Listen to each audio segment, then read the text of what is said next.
Hello everyone, कैसे हैं आप लोग। आई होप आप सब अच्छे होंगे और आप लोगों की ग्रेड वन की प्रिपरेशन अच्छे से चल रही होगी। हम लोग बाय बाय ब्लैकबर्ड के एमसीक्यूज़ की सीरीज़ चल रही थी और वही हम लोग पूरा प्रिपेयर कर रहे थे। तो बाय बाय ब्लैकबर्ड की मैं सीरीज़ में 40 क्वेश्चंस 40 के अप्रोक्स क्वेश्चंस मैं करवा चुकी हूँ। आज हम उससे आगे देखने वाले हैं और ये हमारी थर्ड सीरीज होगी। ओके, चलिए तो टाइम वेस्ट न करते हुए हम लोग अपनी सीरीज स्टार्ट करते हैं। और अगर आप लोगों ने वीडियो को लाइक नहीं किया है तो मैं आपको याद दिला देती हूँ कि वीडियो को आपको लाइक करना है और चैनल को सब्सक्राइब जरूर करना है। ओके, चलिए तो अब हम क्वेश्चन नंबर 40 हम देख चुके थे। What does the novel reflect about cultural identity. Okay, जो नॉवेल में किस कल्चरल आइडेंटिटी के बारे में बताया गया है तो हम ये देख चुके थे। इसका आंसर था it explore tension between east and west. Okay, ये मैंने अपनी पिछली वीडियो में आपको बताया है, पूरा अच्छे से डिटेल में समझाया है इसको। आई होप आपको अच्छे से समझ में आ रहा होगा। चलिए तो आगे से आगे फिर से हम अपनी सीरीज स्टार्ट कर रहे हैं। क्वेश्चन नंबर 41 है हमारा। क्वेश्चन नंबर 41 है, which genre does bye bye Blackbird belong to. Okay, और इसका जैनर, इसकी थीम, इसमें कौन से कैरेक्टर थे, है ना, ये सब कुछ आपको अच्छे से याद होना चाहिए क्योंकि एग्जामिनर मोस्टली इन्हीं के ऊपर हाईलाइट करता है कि जैनर कौन सा था और थीम क्या थी, है ना। तो आप लोग ये अच्छे से प्रिपेयर करना। ओके, तो चलिए क्वेश्चन नंबर 41 है, which genre does bye which genre does bye bye Blackbird belonging to. इसका जैनर क्या है तो इसका जैनर है साइकोलॉजिकल रियलिज्म, सोशल नॉवेल। क्या है इसका जैनर, ये एक सामाजिक नॉवेल है। ओके, चलिए क्वेश्चन नंबर 42 है हमारा, what major decision does Adit take later in the novel. Last में अदित क्या डिसीजन लेता है, क्या डिसीजन लेता है, वो इंडिया जाने का निर्णय करता है। ओके, तो हमारा आंसर क्या होगा, टू रिटर्न टू इंडिया।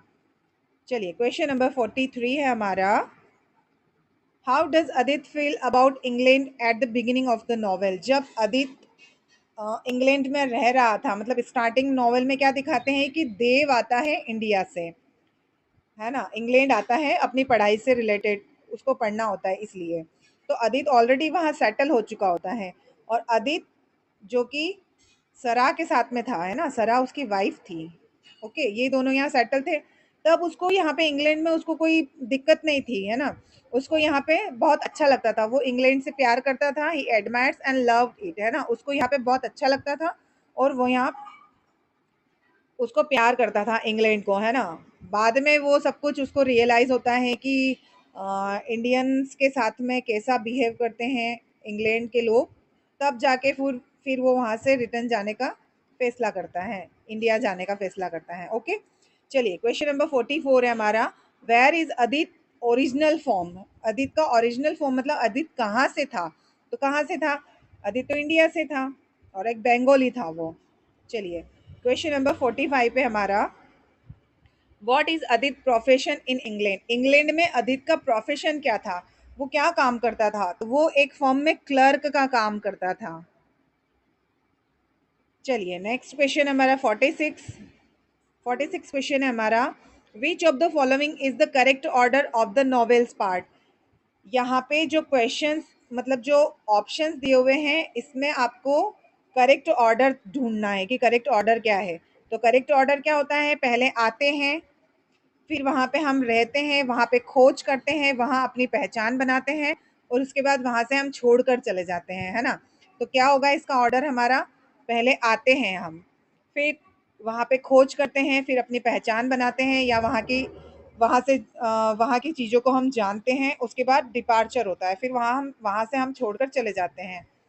तो इसका आंसर होगा हमारा बी वाला ऑप्शन, पहले आए, फिर खोज की, पहचान बनाई और छोड़कर चले गए। अब है नेक्स्ट क्वेश्चन नंबर 47, इसका आंसर आपको दिख ही गया है। चलिए तो भी हम इसको समझ लेते हैं। The novel explore the concept of, इस नॉवेल का कॉन्सेप्ट क्या है, मतलब कि क्या बताना चाहती है हमको ये नॉवेल। तो ये एलिग्नेशन एंड आइडेंटिटी क्रिसिस बताती है। एलिग्नेशन मतलब अलगाव और आइडेंटिटी क्रिसिस मतलब कि पहचान किस, मतलब संकट होता है, अपनी पहचान पे ही संकट है। वहाँ पे मतलब इंडियंस को इस नॉवेल में ऐसा दिखाया गया है कि इंडियंस ब्लैक बर्ड के जैसे दिखाया है कि आप तुम लोग यहाँ से चले जाओ, है ना, हमारे देश को छोड़ दो तुम।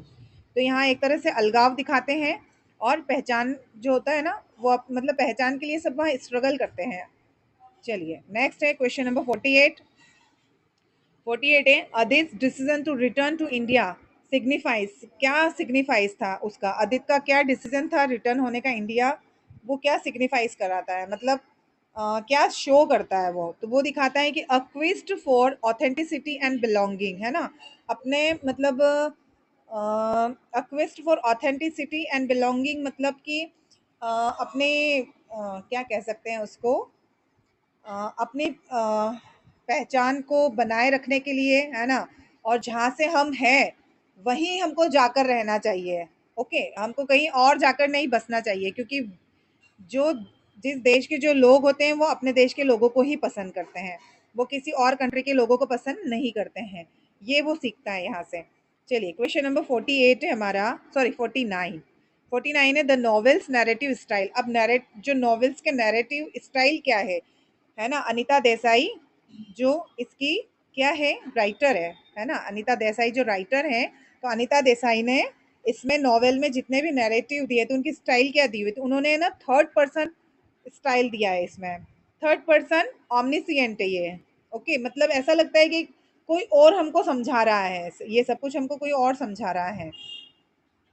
चलिए क्वेश्चन नंबर 50 है हमारा the novels structure is influenced by, इस नॉवेल का स्ट्रक्चर क्या है ना, पूरा किसके ऊपर आधारित है या कहाँ से इन्फ्लुएंस्ड हुआ है ये नॉवेल, तो ये पूरा वेस्टर्न संस्कृति के ऊपर, पाश्चात्य संस्कृति के ऊपर इन्फ्लुएंस्ड है ना, तो वेस्टर्न नैरेटिव कन्वेंशंस है ये। चलिए क्वेश्चन नंबर 50, और मैं आगे क्वेश्चंस आपको 51 कराने से पहले मैं आपको बता देती हूँ कि आप लोगों को चैनल को सब्सक्राइब करना है ताकि आप लोगों को सारे वीडियोस टाइम टू टाइम मिलते रहें, है ना। और आप लोगों को अगर मेरा सेशन पसंद आता है तो प्लीज़ लाइक ज़रूर करिएगा, क्योंकि मुझे मोटिवेशन मिलता है इन सब चीज़ों से, और कमेंट करके ज़रूर बताया कीजिए कि आपको सेशन कैसा लग रहा है। चलिए तो 51 क्वेश्चन है हमारा, the ending of the novel is, पूरे नॉवेल में लास्ट में क्या होता है, तो उसमें होता है, क्या होता है उसमें, एम्बिग्यूअस होता है। ओके, उसमें मतलब ये दिखाते हैं, ये दिखाते हैं ऐसा उस पूरे नॉवल में दिखाया है कि अदित जा रहा है इंडिया और सरा कश्मकश में है कि मैं जाऊं कि नहीं जाऊं अदित के साथ में, है ना, वो देव वहीं रुक जाता है।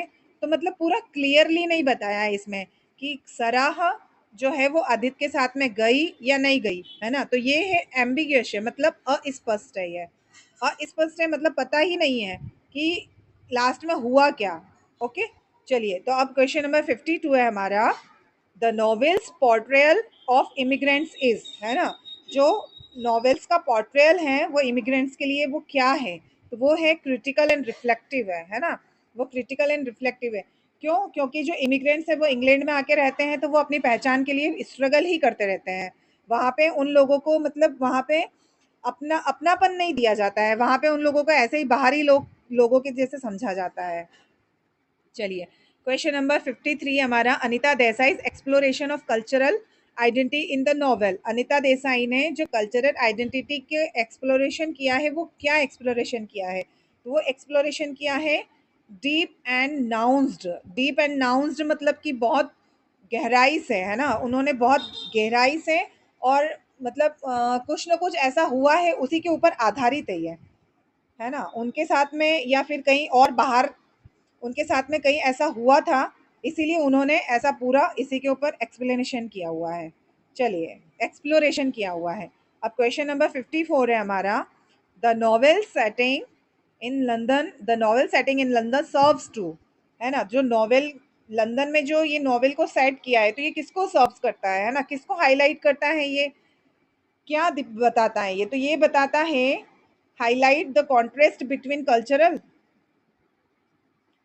क्या बताता है ये, यही बताता है। ओके, है ना, highlight the contrast between cultural, है ना, जो कल्चर्स हैं वहाँ पे जो संस्कृति है तो वो दो संस्कृतियों के बीच में मतलब कैसे लोग एक दूसरे के साथ में तालमेल बिठाकर रह रहे हैं या नहीं रह रहे हैं, तो उन सबको हाईलाइट किया गया है। चलिए क्वेश्चन नंबर 55 है हमारा। Dev's character are represent. Dev ने जो कैरेक्टर है उसको उसको यहाँ पे क्या रिप्रेजेंट कैसे दिखाया है, पूरा देव का जो कैरेक्टर है वो क्या दिखाया है। तो देव एक ऐसा इंसान है जो इंडिया से इंग्लैंड आता है ना, और अपनी स्टडी के लिए आता है, लेकिन उसको वहाँ रहने के लिए स्ट्रगल करना पड़ता है ना। वहाँ पे खुद को अपनी पहचान बनाने के लिए और अपने उसको लगता है कि जैसे इंडिया में सब लोग एक दूसरे के साथ घुल मिल कर इजीली हो जाता है सब कुछ काम, तो वैसा देव के साथ में इंग्लैंड में नहीं होता है। तो देव क्या करता है, the immigrant struggle for acceptance.